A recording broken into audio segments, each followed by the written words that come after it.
So, PJ, this is the plan, huh? MarkRogersTV, the voice of college football, breaking down every team in the Big Ten because we've already wrapped up the other four conferences, the Pac-12, the Big 12, the ACC, and the SEC. Illinois is out of the way. We move on to the Golden Gophers. This is a team that in recent years obviously has gone to bowl play consistently and was coming off a 9-4 campaign when PJ Fleck was hired, and they fell to 5-7, 2-7 in the Big Ten. So is PJ Fleck the right man for the job? Well, if you go back to his Western Michigan days, they didn't start too well either. He went 3-14 to start his career at Western Michigan. We know how it ended up. He took them to the Cotton Bowl at 13-0. He was recruiting out of his mind in the MAC, dominating the MAC in recruiting, and the team followed suit, 27-8 in his final 35 games. All right, at Minnesota, he's tearing things down. He's playing young players, even if it's going to cost him some wins in year one and year two. All right. In particular, starting quarterback was just named a day ago, Zach Annexstad. He is a walk-on. He was the 50th rated quarterback, pro-style quarterback, according to 247 Sports. He is a true freshman. So get this.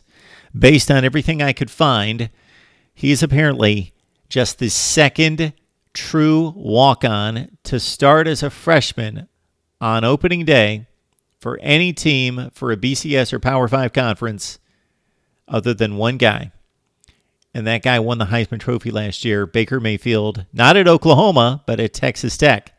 Second all-time walk-on, true freshman, first game.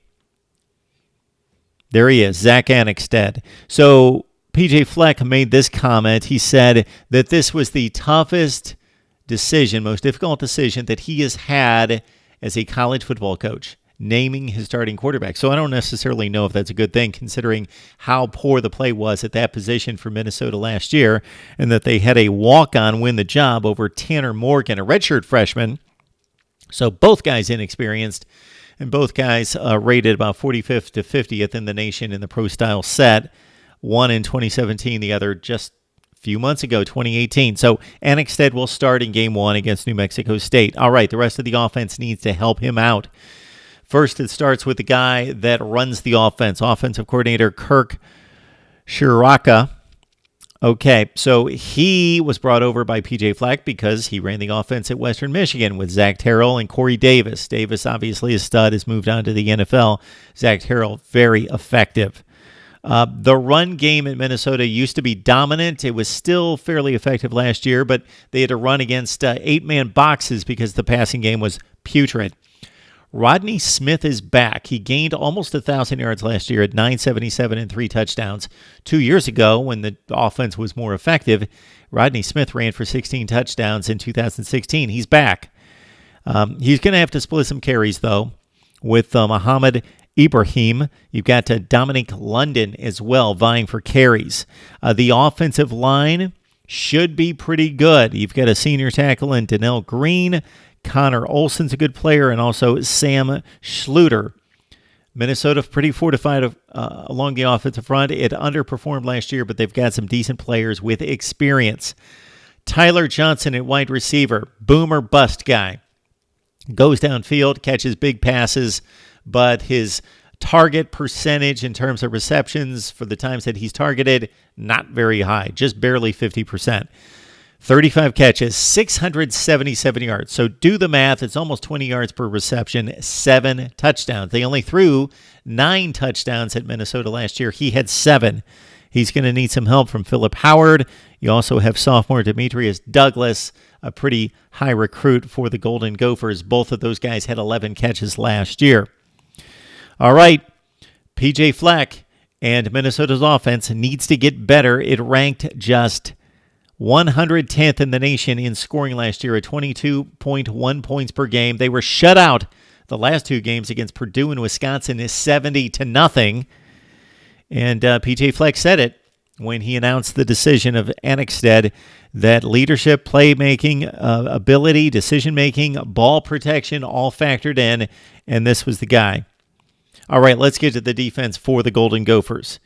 It was a stout defense before last year. Again, They're winning 8 and 9 games, going to bowl games, beat Washington State 2 years ago in the Holiday Bowl, and then last year.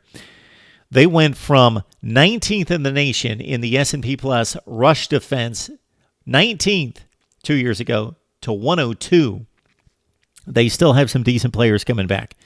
Up front, they're thin, but they have 2 really good players, potentially in senior Gary Moore, good player, not great, not dynamic, will hold the fort down, and Bama transfer O.J. Smith. They also have some players that don't have any experience, but will probably have to fit into the mix here. High 3-star Elijah Teague. They've got redshirt freshman Malcolm Robinson and Noah Hickox as well. Those guys will probably have to play. Linebacker, 2 playmakers in the mix. Thomas Barber, 115 total tackles, 10.5 tackles for loss, and Kamal Martin, who had 42 stops and 6.5 for loss. Cornerbacks, Antonio Chenot, 64 tackles. Keandre Thomas, Justin Harris, those guys were hurt, nicked up a little bit last year. They are back at cornerback, so they've got 3 capable corners. Safety, Antoine Winfield was an emerging star 2 years ago. He only had 20 tackles last year. He was hurt most of the season. Jacob Huff, really good safety, 65 tackles, 3 picks. So the Minnesota defense, not bad as long as they don't sustain injuries, especially along the defensive front. The back 7, good. All right, the non-conference, Jim Delaney's not going to like this. No Power 5 games. So I believe that this is probably one of the final years in which a Big Ten team is allowed, because of the grandfather clause, to protect the schedule without Power 5 opponents. For Minnesota, it's New Mexico State, Fresno State, Miami of Ohio. Obviously, they need to go 3-0. They did that last year, and they still only finished 5-7, 2-7 in the Big Ten. All right, in the Big Ten East, they've got 2 possible wins in Maryland and Indiana, but they're also possible losses, and they have a most definite loss in Ohio State.